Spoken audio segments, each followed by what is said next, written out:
नमस्कार दोस्तों। आज हम लोग लेट कोड का ईओटीडी प्रॉब्लम सॉल्व करने वाले हैं। तो प्रॉब्लम कुछ इस तरह है। मैक्सिमम कैंडीज allocated टू केच। तो you are given index array of candies and each element in the array denotes a pile of candies of size। Like ये जो array 5 8 6 है, तो 5 प्लेट साइज है कैंडी फाइल का। फिर 8 है, फिर 6 है। And also you are given an integer K इधर चिल्ड्रन डिनोट करता है। और हमको कैंडीज को चिल्ड्रन में डिवाइड करना है। और हम लोग same you should allocate piles of candies to their children so that each child gets the same number of candies. Each child can be allocated candies from one pile of candies and some piles of candies may go unused। तो हम जो भी children को जो भी candies देंगे वो एक ही पाइल का ही दे सकते हैं। और हमको ऐसा नंबर चूज करना है कि वो हम लोग सारे बच्चों में सेम कैंडीज डिवाइड करनी है। लेट्स से अगर हम ये एग्जांपल देखते हैं तो हमारे पास कैंडी का साइज है 5 8 6 और चिल्ड्रन है 3। ठीक है। तो हम लोग पहले सबसे पहले ब्रूट फोर्स से आते हैं। ठीक है। तो हमने क्या किया कि हम ग्रेजुअली ये सोचते हैं कि पहले सब चाहे चिल्ड्रन को 8 8 कैंडीज दे दें। ठीक है। बट क्या हम 8 कैंडीज दे सकते हैं? तो अगर आप इधर देखोगे तो अगर हम इधर 8 कैंडीज दे रहे हैं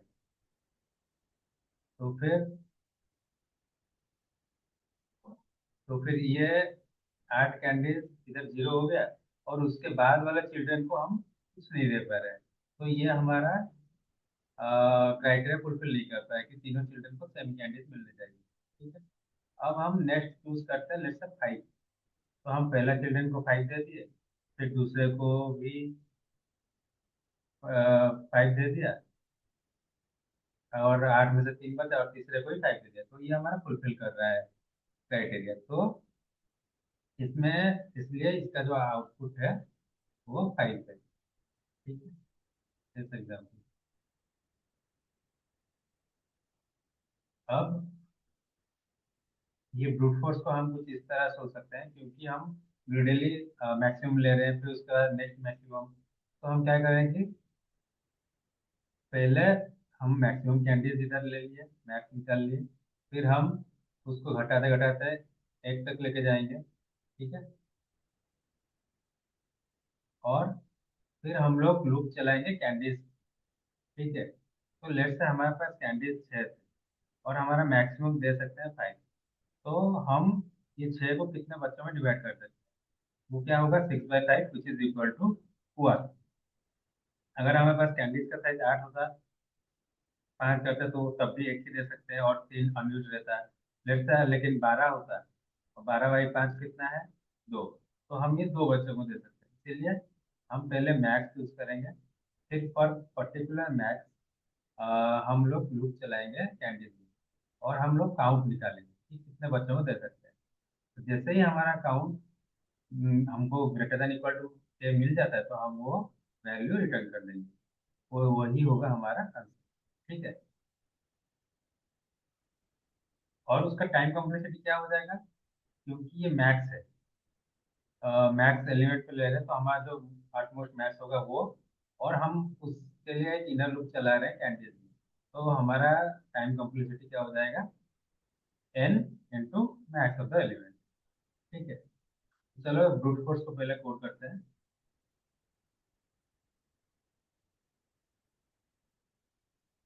ये ब्रूट फोर्स टाइम लिमिट ऐसे दे सकता है कांस्टेंट की वजह से। बट पहले ब्रूट फोर्स से सॉल्व कर लेते हैं।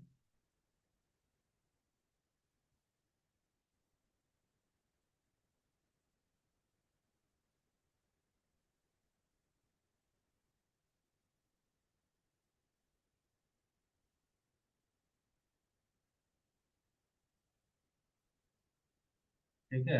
और फिर हम लोग ये इनर लूप चला लेंगे कैंडीज में।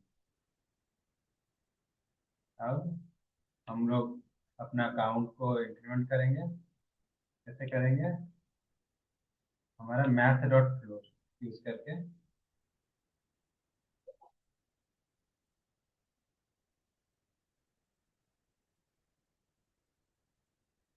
और जैसे कि हमारा काउंट निकल जाता है ग्रेटर देन इक्वल टू के, तो हम वो वैल्यू रिटर्न कर देंगे। ठीक है, और हमने ये मैथ डॉट फ्लोर क्यों दिया, क्योंकि लेट से हमारे पास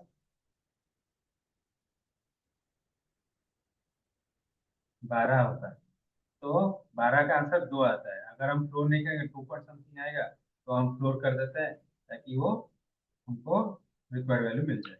ठीक है, देखते हैं ये टेस्ट केसेस पास कर रहा है कि नहीं। तो टेस्ट केस तो पास करके देखते हैं, सबमिट करके देखते हैं।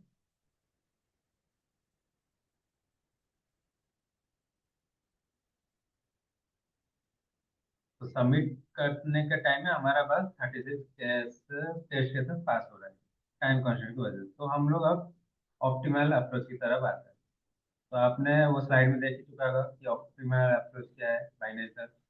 तो हम लोग बाइनरी सर्च की तरफ क्यों सोच रहे हैं, पहले तो हमारा ब्रूट फोर्स में आपने देखा होगा हम क्या सोच रहे थे। पहले मैथ्स चूज किए, फिर क्या किया हमने, मैथ्स का नीचे जो एलिमेंट है उसका चूज किए कि उससे हमको कितना, कि हम सारे बच्चों को कैंडीज दे पा रहे कि नहीं। ऐसे करते करते वहां तक जा रहे थे।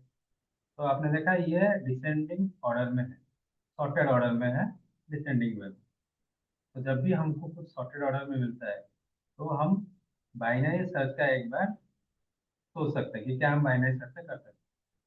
तो अगर हम बाइनरी सर्च ले रहे हैं, तो हम पहले एल को इनिशियलाइज कर देंगे 1 से, और हमारा जो राइट हैंड होगा वो मैच कर लेंगे। ठीक है, और हम मिड निकाल लेंगे, और हम चेक कर लेंगे क्या ये वैल्यू वैलिड है। ये वैलिड का हम लोग एक मेथड लिखेंगे जिसमें क्या होगा कि काउंट कर रहा होगा वो, जो हमने ब्रूट फोर्स में भी लिखा था।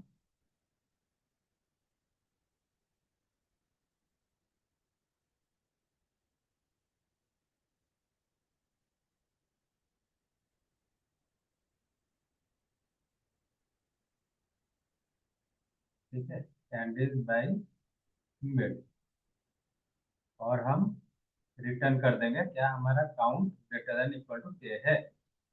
तो अगर हमको ये वैलिड मिल रहा है, तो हम ग्रेडली एल का साइज बढ़ा देंगे।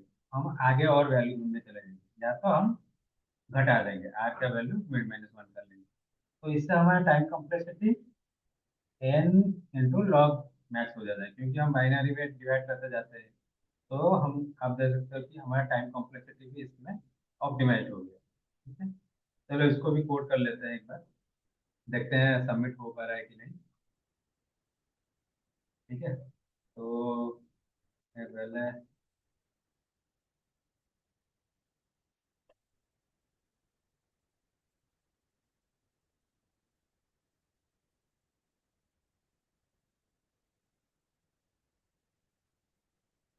ठीक है, और हम लोग चला लेंगे while L less than equal to R. फिर हम लोग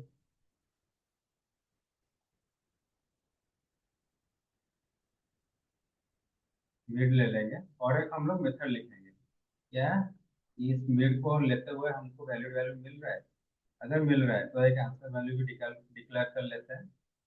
वो आंसर को हम लोग अपडेट कर देंगे मिड के साथ, और फिर हम लोग आगे बढ़ जाएंगे ताकि और बेटर वैल्यू मिल सके। वरना हम आर को घटा देंगे मिड -1 से। ठीक है,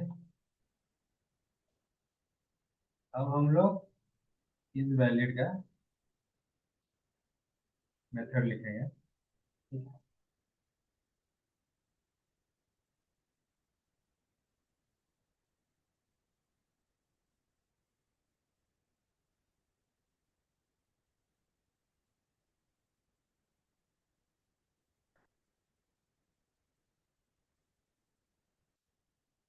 ठीक है, और ये हमको return count equal to greater equal to अगर क्या है, तो फिर रिटर्न ट्रू दे देगा। देखते हैं टेस्ट केसेस पास हो रहा है कि नहीं। तो हमको इधर टेस्ट केसेस में कुछ तो गलती दिख गया है। ठीक है, फिगर आउट करते हैं क्या है गलती। हमको के 3 चिल्ड्रन में बांटना था और एक्सपेक्टेड सकता है, बट हमको 0 मिला है। ठीक है।